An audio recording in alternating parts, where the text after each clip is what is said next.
Good morning. Namaste. Prakriti Group for Study. Thought is in top. ಪ್ರಕೃತಿ YouTube ಚಾನಲ್ಗೆ ನಿಮಗೆಲ್ಲರಿಗೂ ಸ್ವಾಗತ ಸುಸ್ವಾಗತ. ನಾನಿವತ್ತು ಮಲ್ಟಿ ಸ್ಕಿಲ್ ಡೆವಲಪ್ಮೆಂಟ್ ಈ ಟಾಪಿಕ್ ಬಗ್ಗೆ ನಿಮ್ಮ ಜೊತೆ ಕೆಲವು ವಿಚಾರಗಳನ್ನು ಹಂಚಿಕೊಳ್ಳೋಕೆ ಇಷ್ಟಪಡ್ತೇನೆ. What is multi skill? Multi skill ಜೀವನ ಕೌಶಲ್ಯಗಳು ಅಂದರೆ ಏನು? ಇದನ್ನು ತಿಳ್ಕೊಳ್ಳೋದು ತುಂಬ ಅಗತ್ಯ. ಇವತ್ತಿನ ಆಧುನಿಕ ಯುಗದಲ್ಲಿ multi skill is very important for every one. ಯಾವ ರೀತಿ ನಾವು ವೈಯಕ್ತಿಕವಾಗಿ ನಮ್ಮಲ್ಲಿ ಜೊತೆಗೆ ನಮ್ಮ ಮನೆಯಲ್ಲಿರುವ ಮಕ್ಕಳಲ್ಲಿ ಮಲ್ಟಿ ಸ್ಕಿಲ್ಗಳನ್ನು ಡೆವಲಪ್ ಮಾಡ್ಬೋದು, ಅಥವಾ ನಾವೊಬ್ಬ ಟೀಚರ್ ಆಗಿದ್ರೆ ನಮ್ಮ ಸ್ಕೂಲಲ್ಲಿ ನಮ್ಮ ಮಕ್ಕಳಲ್ಲಿ ಮಲ್ಟಿ ಸ್ಕಿಲ್ನನ್ನು ಯಾವ ರೀತಿ ಡೆವಲಪ್ ಮಾಡ್ಬೋದು, ಜೊತೆಗೆ ನಾವು ನಮ್ಮಲ್ಲಿ ಮಲ್ಟಿ ಸ್ಕಿಲ್ಗಳನ್ನು ಯಾವ ರೀತಿ ಡೆವಲಪ್ ಮಾಡ್ಕೊಳ್ಬೋದು ಎನ್ನುವುದರ ಬಗ್ಗೆ ಒಂದಷ್ಟು ಸಂಗತಿಗಳನ್ನು ನಿಮ್ಮ ಜೊತೆ ಹಂಚಿಕೊಳ್ತೇನೆ. ಮಲ್ಟಿ ಸ್ಕಿಲ್ ಅಂದರೆ ವಿವಿಧ ಕೆಲಸಗಳ ಬಗ್ಗೆ ಅಥವಾ ಚಟುವಟಿಕೆಗಳ ಬಗ್ಗೆ ಒಂದು ವಿಶೇಷವಾದ ಕೌಶಲ್ಯವನ್ನು ಹೊಂದಿರುವಂಥದ್ದು. ಇವಾಗ ಒಬ್ಬ ಪರ್ಸನಿಗೆ ಒಂದು ಸ್ಕಿಲ್ ಕೇವಲ ಒಬ್ಬ ಟೈಲರ್ ಆಗಿರ್ಬೋದು, ಅವರಿಗೆ ವೆರೈಟಿ ಡಿಸೈನ್ ಸ್ಟಿಚ್ ಮಾಡಲಿಕ್ಕಿದೆ, ಅದೊಂದು ಸ್ಕಿಲ್. ಅದು ಒಂದನೇ ಇಟ್ಟರೆ ಅದು ಮಲ್ಟಿ ಸ್ಕಿಲ್ ಆಗೋದಿಲ್ಲ, ಅವರಿಗೆ ಬೇರೆ ಬೇರೆ ಸ್ಕಿಲ್ಗಳು ಗೊತ್ತಿರಬೇಕಾಗ್ತದೆ. ಎಕ್ಸಾಂಪಲ್, ಇವಾಗ ನನ್ನನ್ನೇ ಎಕ್ಸಾಂಪಲ್ ಆಗಿ ನಿಮಗೆ ಹೇಳ್ತಾ ಇದ್ದೇನೆ. ನಾನು ಗ್ರಾಜುಯೇಟ್ BBM ಆಗಿದೆ, ಜೊತೆಗೆ MCom ಆಗಿದೆ, ಅದರ ಜೊತೆಗೆ MA in ಹಿಸ್ಟ್ರಿಯನ್ನು ಕೂಡ ನಾನು ಪಾಸ್ ಮಾಡ್ಕೊಂಡಿದ್ದೇನೆ. ಇದು ಎಜುಕೇಶನ್ ಅಲ್ಲಿ ನನ್ನಲ್ಲಿರುವಂತಹ ಒಂದು ಸ್ಕಿಲ್, ನನ್ನಲ್ಲಿರುವಂತಹ ಕೌಶಲ್ಯ. ಅದು ನಾನು ಟೀಚಿಂಗ್ಗೆ ಹೋಗ್ತಾ ಇರುವಾಗ ನಾನು ಮಾಡಿದ ಪಾಠ ಇಲ್ಲ, ಅಂದರೆ ಯಾವ ಸಬ್ಜೆಕ್ಟ್ ಕೊಟ್ಟರು ನಾನು ಪಾಠ ಮಾಡ್ತಾ ಇದ್ದೆ.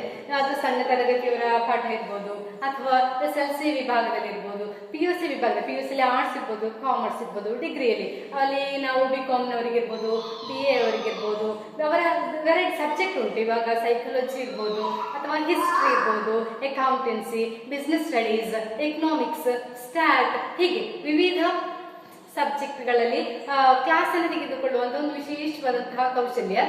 ಇದು ಒಂದು ಮಲ್ಟಿ ಸ್ಕಿಲ್ಗೆ ಸಂಬಂಧಪಟ್ಟಾಗಿರೋದು. ಅದನ್ನು ನಾವು ಟೀಚಿಂಗಲ್ಲಿ ಟೀಚ್ ಮಾಡೋದು ಮಾತ್ರವಾ ಒಂದು ಮಲ್ಟಿ ಸ್ಕಿಲ್ ಆಗನೇ ಇಲ್ಲ. ಅದರ ಜೊತೆಗೆ ನಾನು ಏನು ಮಾಡ್ಕೊಂಡಿದ್ದೇನೆ ಅಂದರೆ ಟೈಲರಿಂಗ್, ಫ್ಯಾಷನ್ ಡಿಸೈನಿಂಗ್ ಅಂತ ಹೇಳ್ಬೋದು. ಅದರಲ್ಲಿ ಕೂಡ ನಾನು ನನ್ನ ಸ್ಕಿಲ್ಲನ್ನು ಡೆವಲಪ್ ಮಾಡ್ಕೊಂಡಿದ್ದೇನೆ. ವೆರೈಟಿ ಡ್ರೆಸ್ಸನ್ನು ಸ್ಟಿಚ್ ಮಾಡುವಂಥದ್ದು, ಅವುಗಳಿಗೆ ಸಾರಿಗಳಿಗೆ ಗುಂಡೆ ಹಾಕುವಂಥದ್ದು ಇರ್ಬೋದು, ಜೊತೆಗೆ ಹ್ಯಾಂಡ್ ಎಂಬ್ರಾಯ್ಡರಿ ಇರ್ಬೋದು, ಬ್ಲೌಸ್ ಡಿಸೈನ್ ಮಾಡುವಂಥದ್ದು, ಸಲ್ವಾರ್ ಡಿಸೈನ್ ಮಾಡುವಂಥದ್ದು, ಇವುಗಳಲ್ಲಿ ನಾನು ಅರಿತಿದ್ದೀನಿ. ಇದು ಕೂಡ ಮಲ್ಟಿ ಸ್ಕಿಲ್ಗೆ ಬರುವಂತಹ ಒಂದು ವಿಧ. ಇನ್ನು ರಂಗೋಲಿ ಹಾಕುವಂಥದ್ದು, ವಿವಿಧ ವಿನ್ಯಾಸದ ರಂಗೋಲಿಗಳನ್ನು ಹುಡಿಗಳಲ್ಲಿ ಹಾಕುವಂಥ ಒಂದು ಕೂಡ ಕೌಶಲ್ಯ. ಅದನ್ನು ಕೂಡ ನಾನು ಅರಿತಿದ್ದೇನೆ. ಈಗ ನನಗೆ ಗೊತ್ತಿರೋ ಬಗ್ಗೆ ನಾನು ನಿಮಗೆ ಹೇಳಿಕೊಡ್ತಾ ಇದ್ದೇನೆ. ಈಗ ಮಲ್ಟಿ ಸ್ಕಿಲ್ ನಾವು ಹೇಗೆ ಡೆವಲಪ್ ಮಾಡ್ಕೊಳ್ಬೋದು. ಈ ಮಲ್ಟಿ ಸ್ಕಿಲ್ ಇದ್ರೆ ಏನಂತ ಗೊತ್ತಾ ಫ್ರೆಂಡ್ಸ್, ನಾವು ಲೈಫಲ್ಲಿ ಜೀವನವನ್ನು ಹೇಗೆ ಬೇಕಾದ್ರೂ ನಾವು ಲೀಡ್ ಮಾಡ್ಬೋದು. ಒಂದು ಯಾವುದೇ ಈಗ ಎಕ್ಸಾಂಪಲ್, ನಮಗೆ ಮನೆಯಲ್ಲಿ ಹೊರಗಡೆ ಕೆಲಸಕ್ಕೆ ಹೋಗ್ಲಿಕ್ಕೆ ಆಗುದಿಲ್ಲ ಅನ್ನುವಂಥ ಒಂದು ಸಂದರ್ಭದಲ್ಲಿ ನಮಗೆ ಮಲ್ಟಿ ಸ್ಕಿಲ್ ಗೊತ್ತಿದ್ದಾಗ ನಮ್ಮ ಮನೆಯಲ್ಲಿ ಕೂತು ದುಡಿಮೆಯನ್ನ ಮಾಡ್ಬೋದು, ಅರ್ನಿಂಗ್ ಅನ್ನ ಪಡ್ಕೊಳ್ಬೋದು. ಹೌದಲ್ವಾ? Yes, okay. ಇವಾಗ ರಂಗೋಲಿ ನಾವು ರೈಟಿಂಗ್ ಅಲ್ಲಿ ಇರ್ಬೋದು, ಪೆನ್ನಲ್ಲಿ ಮಾಡುವಂಥದ್ದು ಇರ್ಬೋದು, ಅಥವಾ ಹುಡಿಯಲ್ಲಿ ಮಾಡುವಂಥದ್ದು ಇರೋದು ಒಂದು ಮಲ್ಟಿ ಸ್ಕಿಲ್. ಹಾಗಿದ್ರೆ ನಾವು ಈ ಸ್ಕಿಲ್ಗಳನ್ನು ಹೇಗೆ ಡೆವಲಪ್ ಮಾಡೋದು ಅಂತ ನಾನು ಹೇಳ ಯಾವ ರೀತಿ ಅಂತ.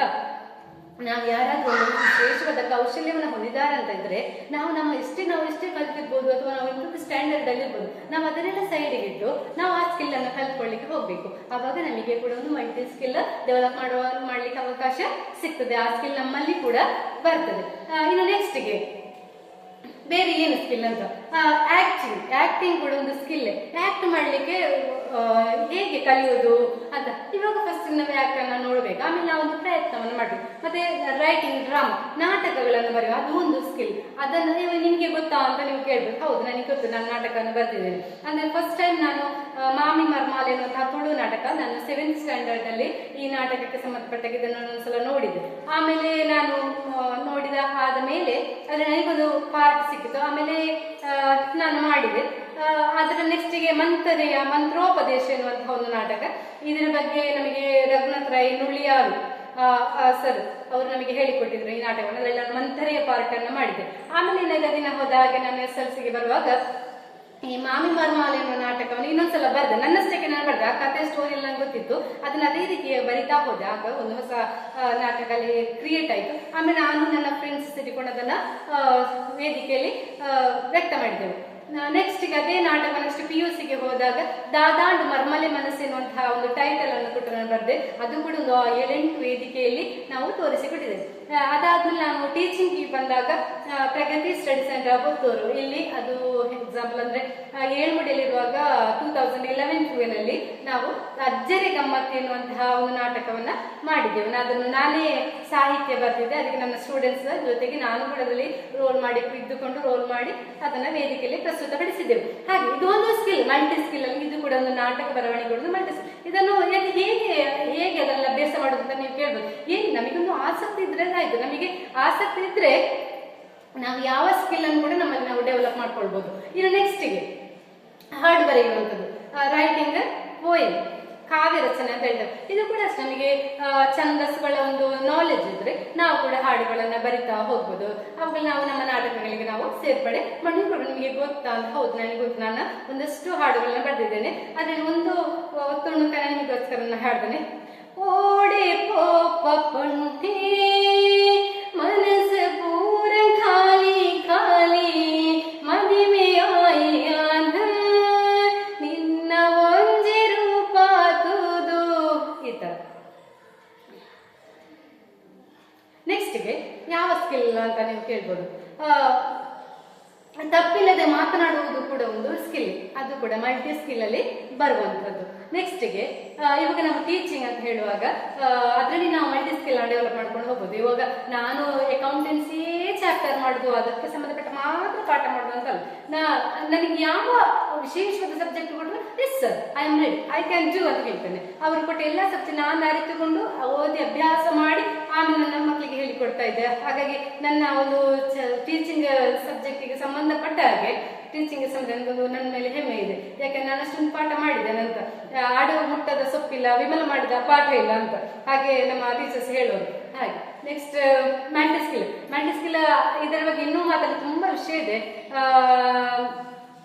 ನೆಕ್ಸ್ಟ್ ವಿಚಾರಗಳನ್ನು ಮುಂದಿನ ವಿಡಿಯೋದಲ್ಲಿ ನಾನು ಹಂಚಿಕೊಳ್ತೇನೆ. ಹಾಗಾಗಿ ನೀವೆಲ್ಲರೂ ನಿಮ್ಮ ಲೈಫಲ್ಲಿ ಮಲ್ಟಿ ಸ್ಕಿಲ್ ಅನ್ನು ಡೆವಲಪ್ ಮಾಡ್ಲಿಕ್ಕೆ ಒಂದು ಪ್ರಯತ್ನವನ್ನ ಮಾಡಿ ಅಂತ ಹೇಳ್ತಾ ಅವಕಾಶಕ್ಕಾಗಿ ವಂದನೆಗಳು. Thank you for watching.